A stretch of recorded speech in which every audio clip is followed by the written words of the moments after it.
이런 이야기가 있습니다. 토끼 한 마리가 야자나무 밑에서 이제 낮잠을 자다가 무언가 커다란 소리에 놀라서 잠을 깨었습니다.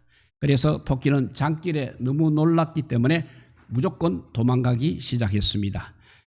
그렇게 하니까 근처에 있던 사슴이 토끼가 도망하는 것을 보고 큰일이 났나 보고 하고 토끼의 뒤를 따라 뛰기 시작했습니다. 그러자 또 여우가 놀라서 함께 뛰었습니다. 또 원숭이 떼도 놀라서 함께 뛰었습니다. 그리고 숲속의 모든 동물들이 모두 놀라서 함께 뛰었습니다. 그런데 한참을 도망가다가 왜 우리가 도망가고 있지 하는 생각이 들었습니다. 원숭이가 그래서 여우에게 물어봅니다. 왜 우리가 도망하고 있느냐 하고 말했습니다. 그러자 여우가 사슴이 도망가니까 나도 도망가고 있다고 했습니다. 그래서 여우가 이제는 사슴에게 왜 우리가 도망가고 있지 하고 물었습니다. 그러자 사슴이 토끼가 도망을 가니까 나도 도망을 가고 있다고 말했습니다. 사슴이 이제 토끼에게 왜 우리가 도망가고 있지 하고 물었습니다. 그러자 토끼가 천지가 계백하는 소리를 들었다. 곧 우주의 종말이 올 거야 라고 말했다고 합니다. 그래서 동물들이 토끼를 앞세우고 야자나무 밑으로 가보았습니다. 야자나무 밑에는 커다란 야자나무 열매가 하나 떨어져 있었습니다. 커다란 야자나무 열매 하나 때문에 숲속의 동물들이 이렇게 큰 소동이 벌어졌다는 이야기입니다. 오늘 우리도 그렇습니다. 로마서 12장 2절 말씀에 보면 너희는 이 세대를 본받지 말고 오직 마음을 새롭게 함으로 변화를 받아서 하나님의 선하시고 기뻐하시고 온전한 뜻이 무엇인지 분별하도록 하라고 말씀하셨습니다. 그러니까 하나님의 뜻을 분별해서 우리는 무조건 하나님의 뜻을 따라가야 하는 것입니다. 오늘 본문 말씀에 나오는 바울이 그랬습니다. 바울은 하나님의 뜻을 따라서 사는 사람이었습니다. 바울은 오직 하나님의 뜻을 따라서 살아왔습니다. 바울은 오직 하나님의 뜻을 따라서 사명을 감당하며 살아왔습니다. 오늘 본문 말씀의 내용을 보게 되면 하나님의 뜻으로 말미암아 그리스도 예수의 사도된 바울은 에베소에 있는 성도들과 그리스도 예수 안에 있는 신실한 자들에게 편지하노니 하나님 우리 아버지와 주 예수 그리스도로부터 은혜와 평강이 너희에게 있을지어다 라고 하였습니다. 이 편지를 보게 되면 편지의 발신자는 하나님의 뜻으로 말미암아 그리스도 예수의 사도가 된 바울입니다. 편지의 또 수신자는 에베소에 있는 성도들과 그리스도 안에 있는 신실한 자들이라고 했습니다. 편지의 수신자는 에베소에 있는 성도들과 그리스도 예수 안에 있는 신실한 자들이라고 했습니다. 그리고 그들에게 이제 이 은혜와 평강이 있기를 기원하고 있습니다. 오늘 우리 모두에게도 하나님의 은혜와 평강이 함께하기를 원합니다. 오늘 본문에서 주목해보고자 하는 말씀은 바로 하나님의 뜻으로라는 말씀이 되겠습니다. 바울은 하나님의 뜻으로 말미암아 그리스도 예수의 사도가 되었다고 했습니다.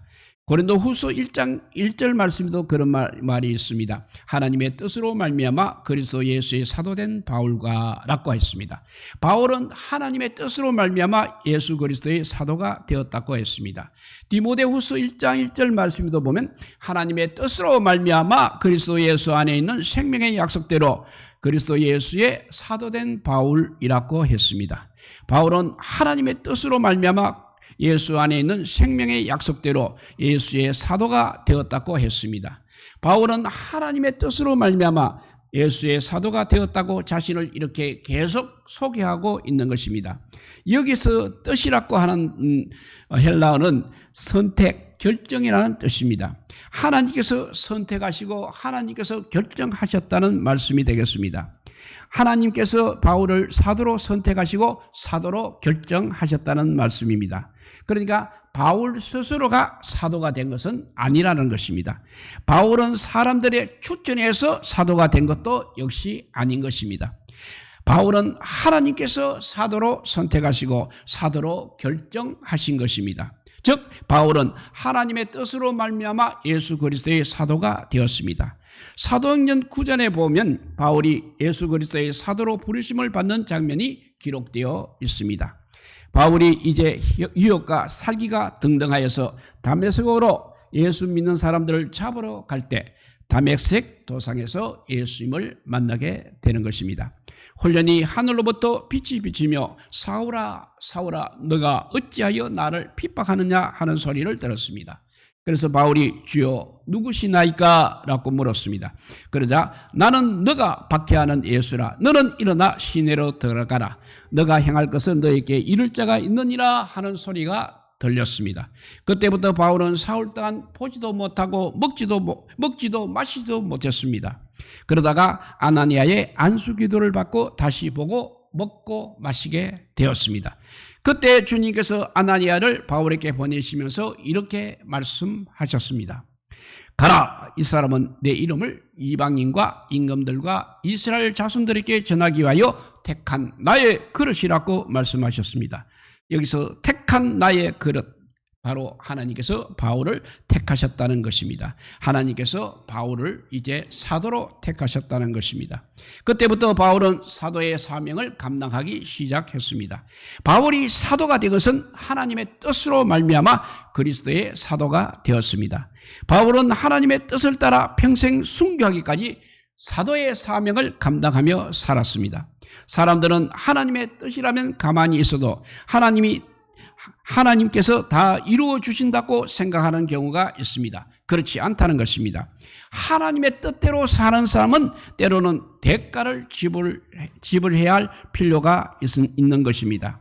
고린도 후서 11장 23절에서 27절을 말씀을 보게 되면 바울이 하나님의 뜻대로 살기 위해서 많은 대가를 지불하고 있는 것을 볼 수 있습니다.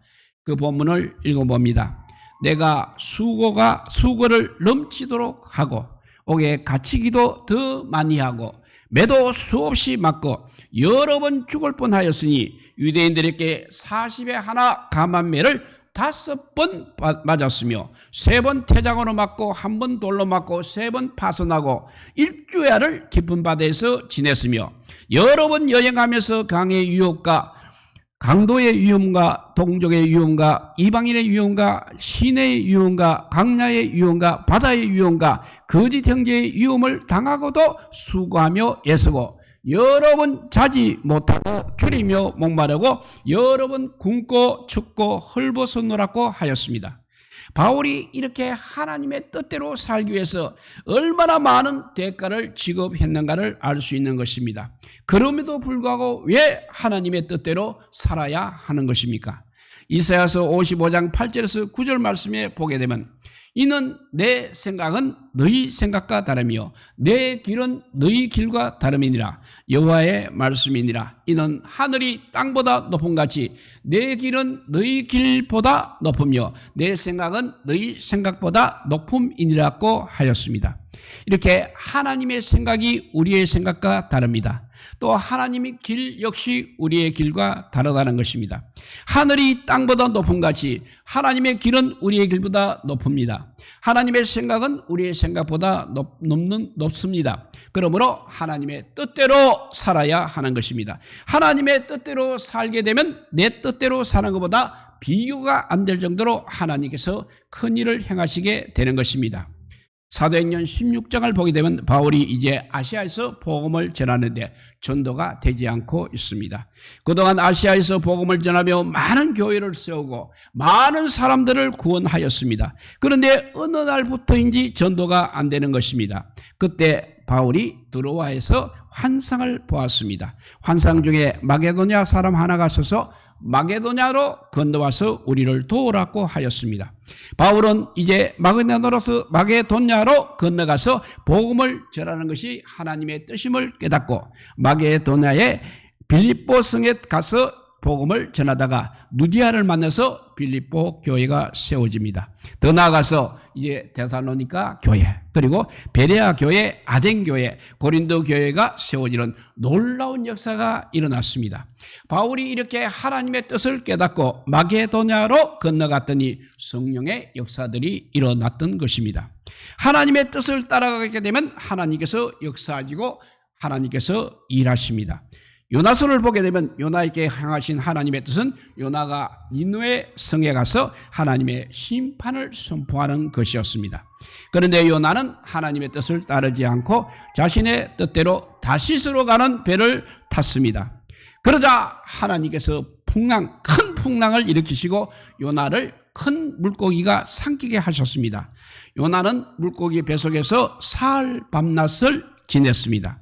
하나님의 뜻을 따르지 않고 자신의 뜻대로 정한 것을 회개하였습니다. 그러자 하나님께서 물고기에게 요나를 토해 내게 하여서 요나가 이제 니느웨 성에 가서 하나님의 성전을 선포할 때 니느웨 왕과 백성들이 회개하여 구원을 받았습니다. 하나님을 뜻을 따르는 길이 바로 살 길이라는 것입니다. 하나님의 뜻을 따르는 것이 바로 축복의 길이라는 것입니다. 하나님의 뜻을 따르는 것이 하나님의 뜻을 이루는 길인 것입니다. 그래서 주기도문에 바로 이런 내용이 있습니다. 뜻이 하늘에서 이루어진 것 같이 땅에서도 이루어지다라는 내용입니다. 뜻이 하늘에서 이루어진 것 같이 땅에서도 이루어져야 하는 것입니다. 뜻이 하늘에서 이루어진 것 같이 땅에서도 이루어지게 되면 땅에서는 좋은 일이 있는 것입니다. 땅에서 복된 일이 있는 것입니다. 신앙생활은 바로 뜻이 하늘에서 이룬 것 같이 땅에서도 이루어지도록 하는 것이 신앙생활인 것입니다. 사무엘하 5장을 보면 다윗이 이스라엘 왕이 되었을 때 브레셋이 이스라엘을 침략해 왔습니다. 그때 다윗이 하나님께 여쭈어보았습니다. 내가 브레셋 사람에게로 올라가리까 여호와께서 그들을 내 손에 넘기시겠나이까 하고 물어봤습니다. 그러다 하나님께서 다윗에게 말씀하셨습니다. 올라가라. 내가 반드시 브레셋 사람을 너의 손에 넘기리라 하셨습니다. 그래서 다윗이 브레셋 사람들을 바알 브라심에서 크게 물리치셨습니다. 또 두 번째 브레셋이 이제 이스라엘을 침략해 왔습니다. 이번에도 다윗이 하나님께 여쭈었습니다. 그러자 하나님께서 다윗에게 말씀하셨습니다. 이번에는 올라가지 말고 그들 뒤로 돌아서 뽕나무 숲을 맞은편에서 그들을 기습하되 뽕나무 꼭대기에서 걸음 걷는 소리가 들리거든 곧 공격하라. 그때 나 여호와가 너보다 앞서 나아가서 브레셋 군대를 치리라고 말씀하셨습니다. 다윗이 여호와의 하나님의 명령대로 행하여 브레셋 사람을 쳐서 게바에서 게셀까지 이르렀습니다. 또 다윗이 여쭤봤습니다. 하나님께 여쭤봤습니다. 그래서 하나님의 뜻대로 행했습니다. 그러자 두 번 다 대성을 거두게 되었습니다. 바로 하나님의 뜻대로 행하는 것이 승리의 비결인 것입니다. 그렇다면 하나님의 뜻은 무엇입니까? 하나님의 뜻을 우리가 어떻게 알 수 있는 것입니까? 구약시대는 하나님의 뜻을 알기 위해서 제비뽑기를 했습니다. 요나가 다시스로 가는 배를 타고 가다가 풍랑을 맞았을 때 제비뽑기를 해서 요나가 뽑혀서 바다에 던져졌습니다. 또 아간이 범죄를 했을 때도 제비뽑기를 해서 아간이 죄인임을 알아내었습니다. 이스라엘 백성들이 또 가나안 땅을 분배할 때에도 제비뽑기를 해서 땅을 분배하였습니다. 그런데 신약 시대에 와서는 이제 성경 말씀이 하나님의 뜻입니다. 성경 말씀이 분명하고 확실한 하나님의 뜻인 것입니다. 데살로니가전서 5장 16절에서 18절 말씀에 보게 되면 항상 기뻐하라, 쉬지 말고 기도하라, 범사에 감사하라. 이것이 그리스도 예수 안에서 너희를 향하신 하나님의 뜻이라고 하였습니다. 이렇게 항상 기뻐하는 것이 하나님의 뜻입니다. 쉬지 않고 기도하는 것이 하나님의 뜻입니다. 범사에 감사하는 것이 하나님의 뜻입니다. 뿐만 아니라 서로 사랑하는 것이 하나님의 뜻입니다. 또 복음을 전하는 것이 하나님의 뜻입니다. 이렇게 예배를 드리는 것이 하나님의 뜻입니다. 또 말씀대로 하나님의 말씀대로 사는 것이 하나님의 뜻입니다. 어느 교회 집사님이 새벽기도를 열심히 하였습니다. 그 집사님은 새벽기도를 마칠 때쯤 성경을 무작위로 펴서 눈에 들어오는 말씀을 하나님의 뜻으로 알고 그 말씀을 붙잡고 기도하며 묵상하며 하루를 살았습니다. 그 집사님은 그런 생활이 즐겁고 행복했습니다. 그때 옆에서 지켜보고 있던 다른 집사님이 나도 그렇게 해보자고 성경을 무작위로 펼쳐보았습니다. 그때 눈에 들어온 말씀이 마태복음 27장 5절 말씀입니다. 유다가 스스로 목매달아 죽은지라 했습니다. 그러니까 그 집사님은 기분이 별로 좋지 않았습니다. 그래서 다시 한번 성경을 무작위로 펼쳐보았습니다. 그러자 누가복음 10장 37절 말씀이 눈에 쏙 들어왔습니다. 거기 말씀은 갔어 너도 이와 같이 하라 하시니라 했습니다. 내 뜻에 하나님의 뜻을 맞추려고 하면 안 된다는 것입니다. 하나님의 뜻에 내 뜻을 맞춰야 하나님의 뜻이 이루어져서 내가 복되게 되는 것입니다. 바울은 하나님의 뜻대로 행하였습니다. 바울은 하나님의 뜻대로 행하는 일에 일생을 걸 뿐만 아니라 생명까지 걸었습니다. 한 중년신사가 이렇게 친구에게 물어봅니다. 내가 백악관으로부터 만찬 초대를 받았다. 같은 날 같은 시간에 다른 약속이 있는데 어떻게 하면 좋겠느냐고 친구에게 물어봤습니다. 그러자 그 친구는 단정적으로 말했습니다. 왜 그런 일로 고민을 하고 있느냐? 당연히 백악관 만찬 초대에 응해야 한다. 백악관의 초대는 일종의 명령이며 뒤로 미룰 일이 아니다. 다른 약속은 취소하거나 뒤로 미루고 백악관 만찬 초대에 응해야 한다고 했습니다. 그래서 그 신사는 그 말을 듣고 백악관 만찬에 응하여서 많은 영광을 누렸다고 합니다. 이제 말씀을 마칩니다. 오늘 우리도 그렇다는 것입니다. 하나님의 부르심에 응해야 합니다. 하나님의 구원으로의 부르심에 응해야 합니다. 하나님의 사명으로의 부르심에 응해야 하는 것입니다.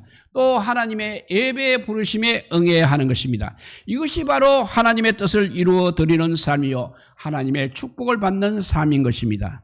히브리서 4장 16절 말씀에 보면 그러므로 우리는 국률하신 걸 받고 대를 따라 돕는 은혜를 얻기 위하여 은혜의 보좌 앞에 담대히 나아갈 것이니라고 했습니다.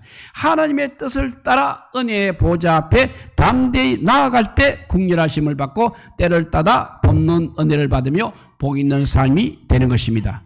그러므로 바울처럼 하나님의 뜻을 받도록 하나님의 뜻대로 살아서 하나님의 뜻이 이루어지고 우리의 뜻도 이루어지는 복 있는 삶이 되시기를 우리 주님의 이름으로 축복합니다. 기도하겠습니다. 사랑의 하나님 감사합니다. 모두들 하나님의 뜻대로 살지 못해서 이렇게 세상이 질서가 없어졌습니다. 이제부터는 아버지여 바울 사도처럼 하나님의 뜻을 살아서 하나님의 사명을 완수할 뿐만 아니라 하나님이 주시는 그 무한한 은총도 받는 우리 모두가 되게 하여 주시옵소서.